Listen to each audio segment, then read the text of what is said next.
Hello, welcome to the Courageous Self-Care podcast. I'm your host, Christina Marlette. On this show, we talk about self-care that, well, it takes a little effort.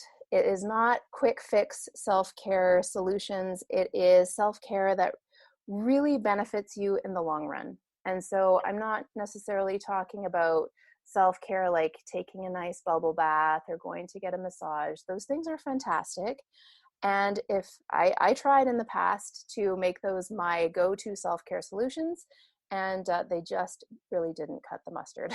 It was when I decided to go within and see what was going on inside that things really started to shift. And I see the same thing with my clients. And so the kind of self-care that I love to get into is the deeper stuff, and then find a beautiful harmony between what we do to our physical bodies and do for our physical bodies, and then what we do for our spirit and our soul and the part of us that is so much bigger than our bodies. So I love to be a guide on this journey. I am on the journey myself, and I have been on it for over a decade. I feel like I've picked up some good strategies and tools. I love to share those with you. I also love to get guests helping with their own fantastic guidance from their journeys. So today I have with me Kerri Scott. Kerri, welcome to the show. Hi, Christina. Thank you for having me. So glad that you're here. It's really a delight to be here. I'm excited to chat with you for sure. Awesome. So Kerri, tell us a little bit about who you are and some stuff that you love to do. Me, I am a mother and a wife, first and foremost.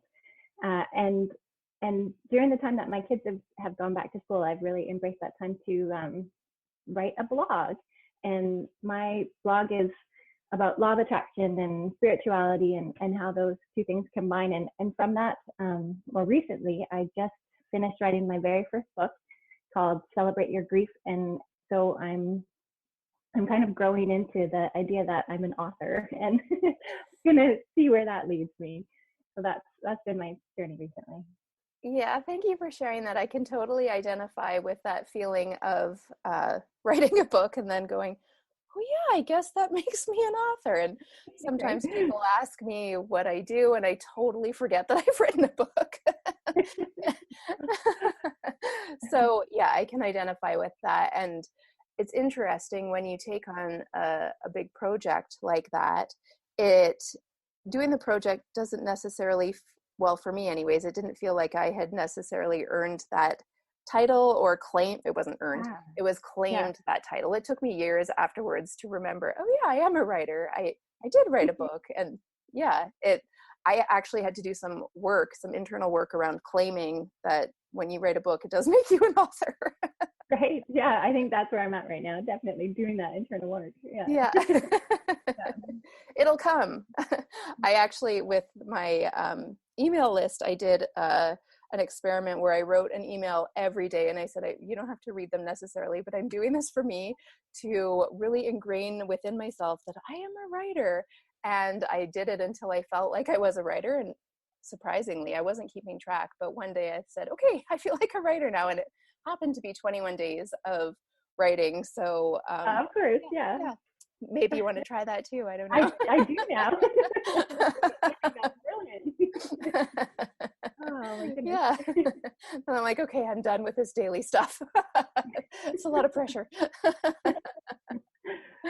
Okay, so Kerri, on the show, I love to get my guests to share a current favorite self-care practice, ideally one that goes beyond the bubble baths and chocolate and wine. So what's something that you love to do that really fills you up?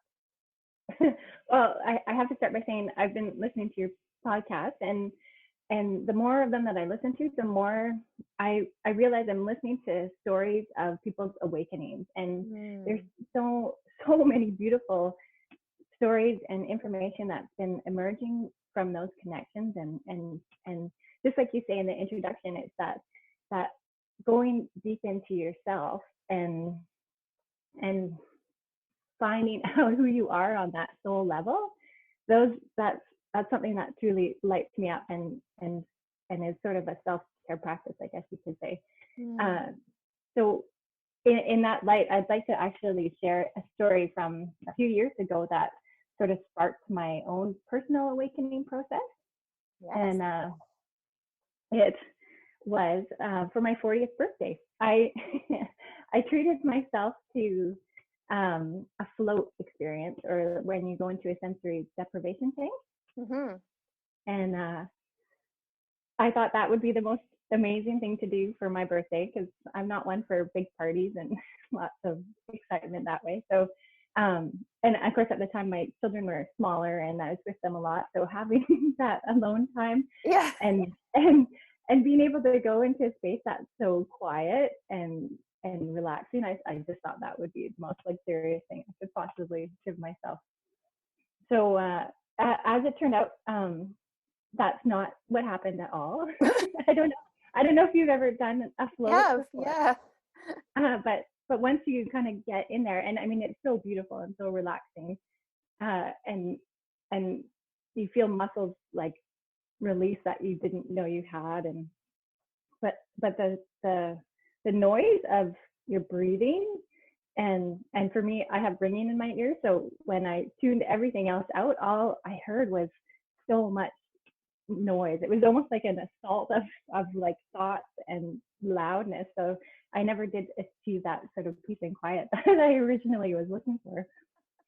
But the experience itself that came from that was incredible, because once I realized I sort of had to tap into how to slow those thoughts down and quiet my body, I drew on some meditation techniques that I'd learned when I was a teenager, and started focusing on my chakras, and also taking those thoughts as they were emerging and trapping them in a bubble, is what I call it, and then letting them float away, so I wasn't putting more momentum behind those thoughts.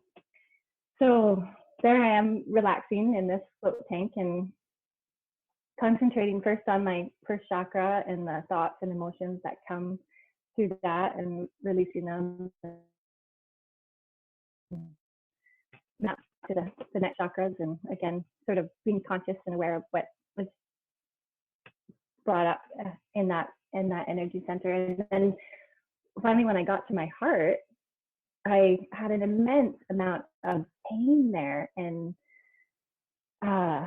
immense amount of love at the same time. And it sort of dawned on me, like, okay, there's something there that needs to be healed in me, and I can't go on living this way with that blockage there, because I'm not going to be able to speak properly and access my intuition, because that energy isn't flowing through me. So when I left that experience, that's sort of where it all really began for me. And I I call it a float tank, like a pressure cooker for meditation.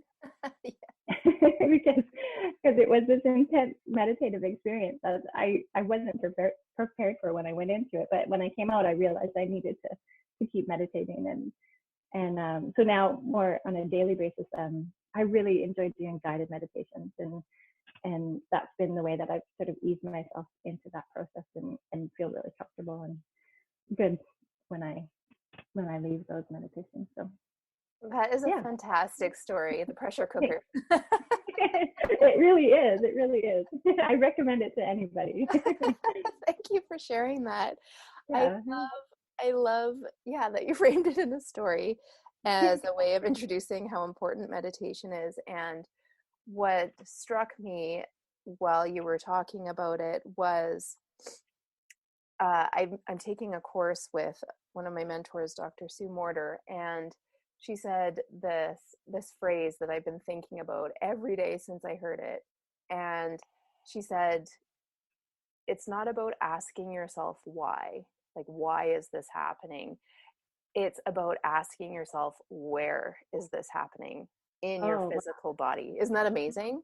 And when you do that, it takes you out of story, and it takes you out of suffering, because if we're always trying to figure out why we're feeling a certain way, then it puts us right into our head, and you're never going to solve any problems of the mind in your head.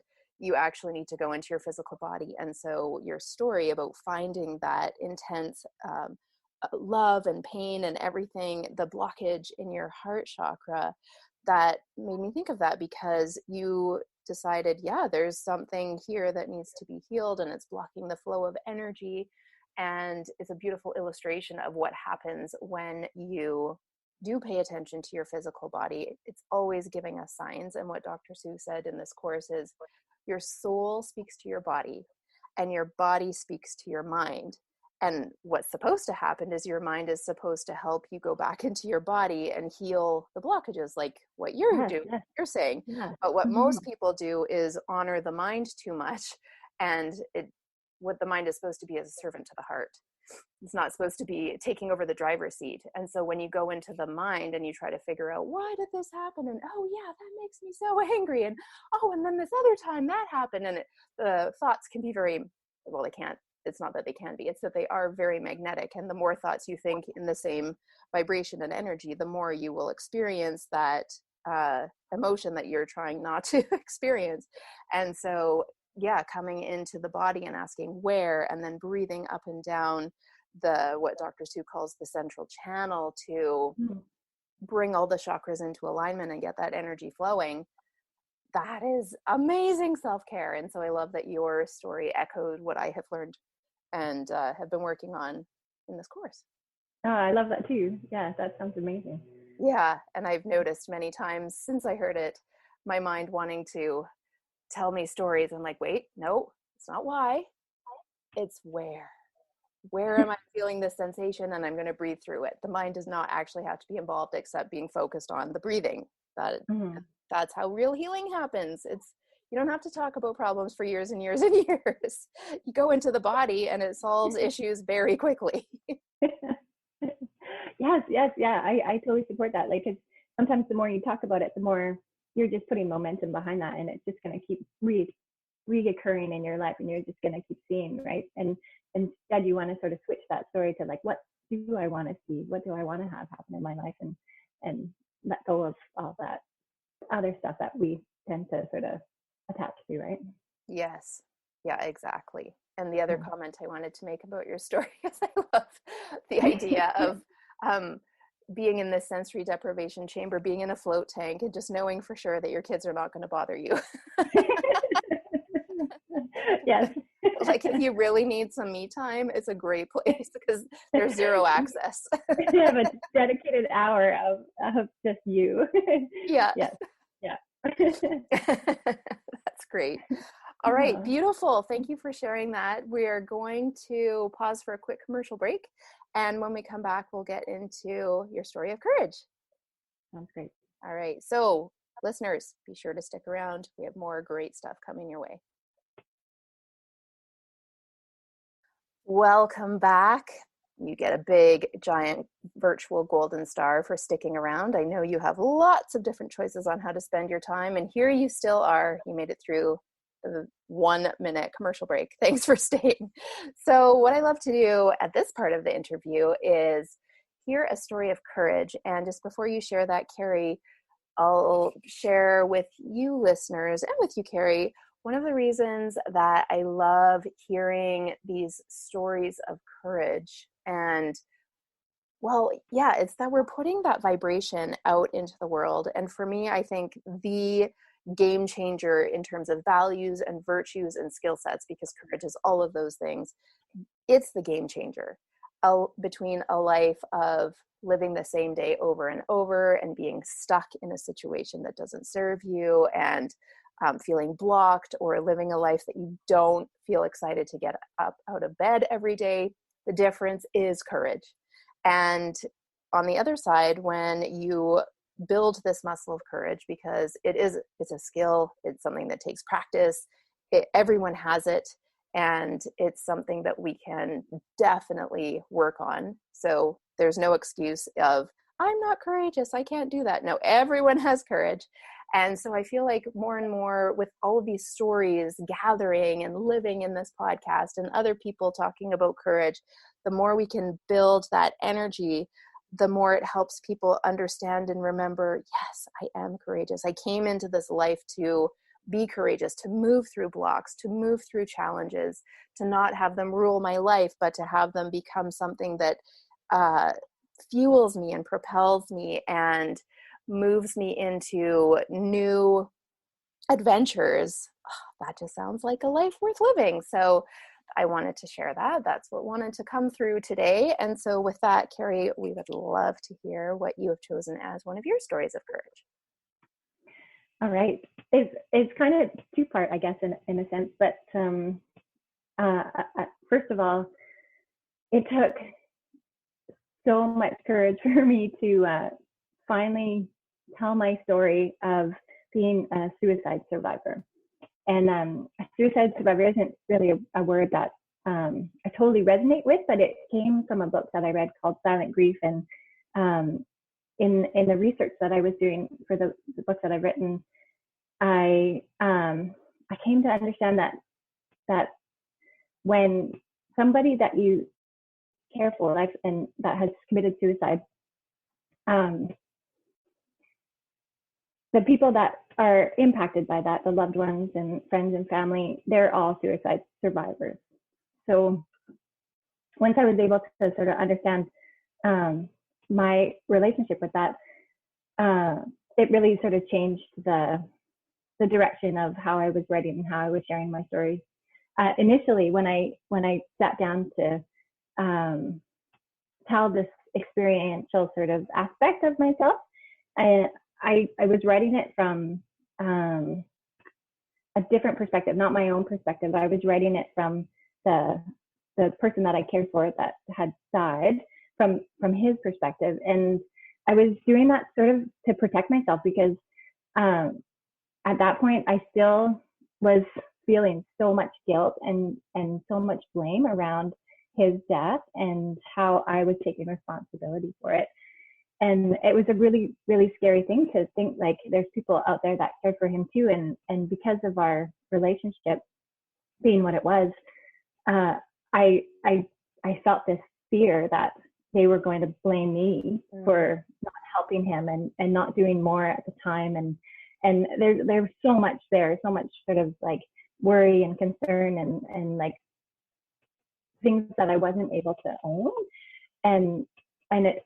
And it took me a while and a lot of writing and a lot of processing to get to the point where I'm like, no, it wasn't my fault. And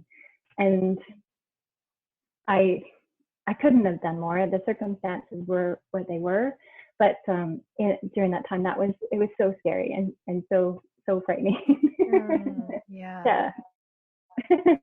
But then the sort of second part of that being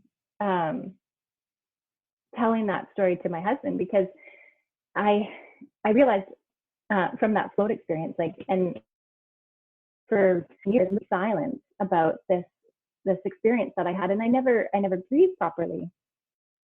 So it had sort of become this part of my mind that I was living separately from the life that I was living in reality. And because it was somebody that I cared for and had a deep relationship with, and we connected on that soul level, it was hard to share that with my husband, for fear of how it was going to trigger his ego and how it's going to trigger my ego. And so we didn't talk about it for a long time. And I really didn't talk about it with anybody in our lives, because not very many people even knew that we had this relationship. But Alex, my husband, being the amazing man that he is, he was so supportive from the very beginning of me writing this story and really digging deeply into that part of myself, because he knew that there was healing that needed to happen. And with every sort of day that I had this journey, be it a grief journey and a spiritual journey, he'd come home from work and I'd be so excited to see him, and we'd share all the things that I'd learned about myself during the day, and it helped him grow so much as a person too. And so the biggest learning that had come out of this whole experience was that the grief that I had for Michael was also like reflective of the amount of love that I felt for him. And that love that I felt for him was a pure reflection, like, and it only could be a pure reflection of the love that I was capable of having for myself. So from all of that grief and sadness, is immense amount of love came from it. And I was learning to love myself much better. And Alex was learning to love himself. He realized, how much love he didn't have for himself for a long time. And so there's just been, huge amounts of growth in that regard. What a powerful story. Thank you for sharing that, Kerri. It's beautiful. And it brings me back to this course I'm taking with Dr. Sue because she's so wise and she just knows how things work.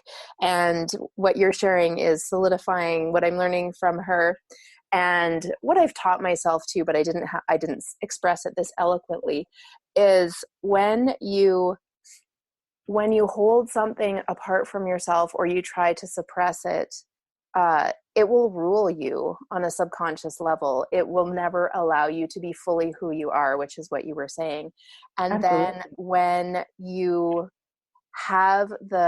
you decide to receive it, it's all about receiving. When you decide to receive any experience, especially the challenging ones, as a gift, and you integrate it into who you are and you discover who you are through it, which is exactly what you're saying, that dissipates its energy and brings you into love. And I can see why it took so much courage to do that. There are all of these factors of what will other people think? What if this happens? What if that happens? And that's exactly where courage comes through, is following your guidance, following your heart. You decided to write a story, a book, and really receive it and integrate it. And I can see how that would be super scary, especially in relation to your husband. Like, it was just so courageous on so many levels.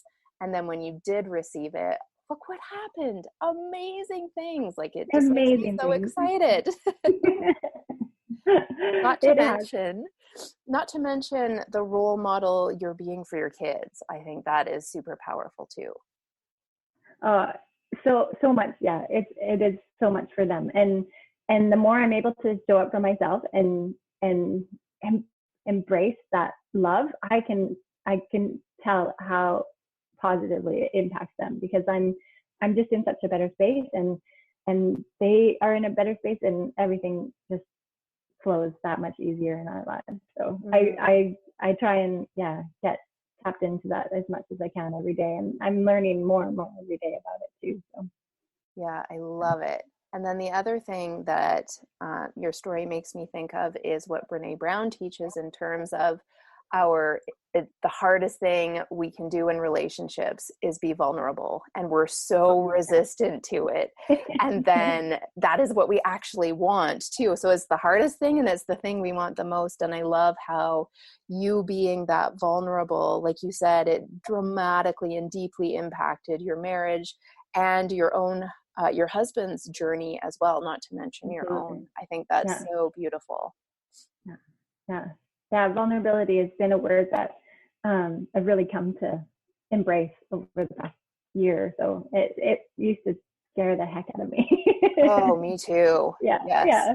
But now I realize the growth only comes with vulnerability in some aspects. It's just, you're really putting yourself out there, and connection comes from vulnerability. The more that I've been able to share my own grief story, the connections that I've had with people almost instantaneously, it's just been so profound and so exciting and beautiful. I'm so grateful for that. Yeah, I think that is one of the benefits of being courageous, is when you put your story out there and you share it, like you said, you create this instantaneous connection, because you've gone first, you've been the leader, and you open that doorway for people to go, oh, actually, yeah, that happened for me too. And instant connection, which is the result of courage and vulnerability. Yeah. Beautiful. Go ahead.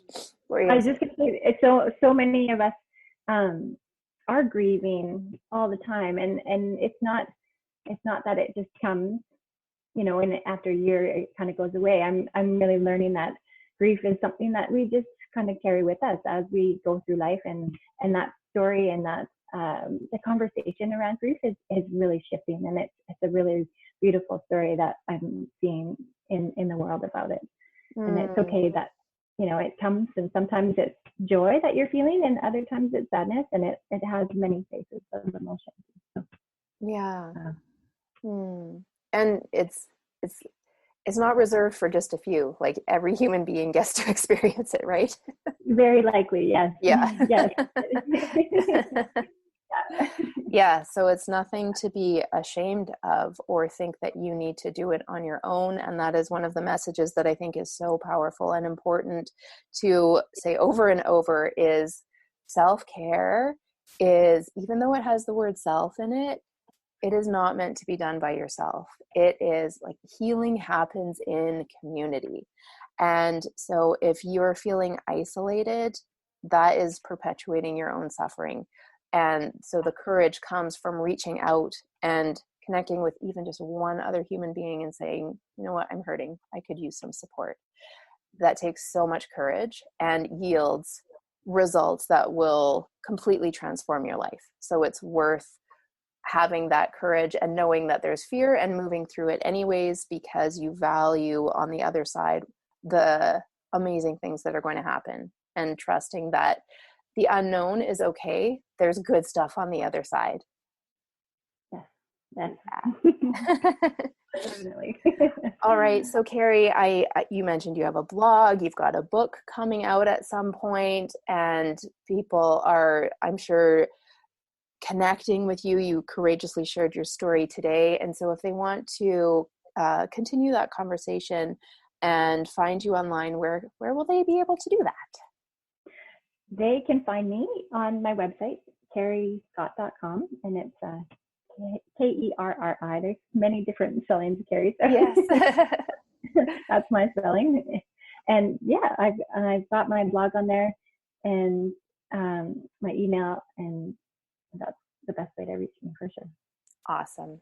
So yeah, if you are, I know you'll be resonating with so many parts of this conversation, and I encourage you, if you're feeling something in your body, whether it's fear or tingling or just some sort of pull, to act on it. That is your soul speaking to your body, and your body is expecting that your mind is going to jump on board and act and take inspired action. So do reach out to Kerri.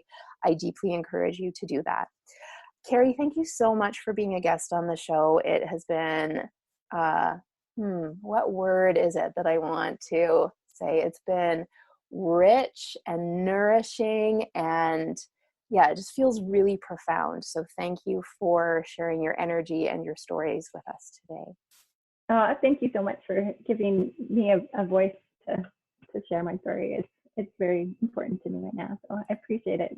Yeah. And I appreciate you and the community you've put together too, Christina, so much. Oh, thanks, Kerri.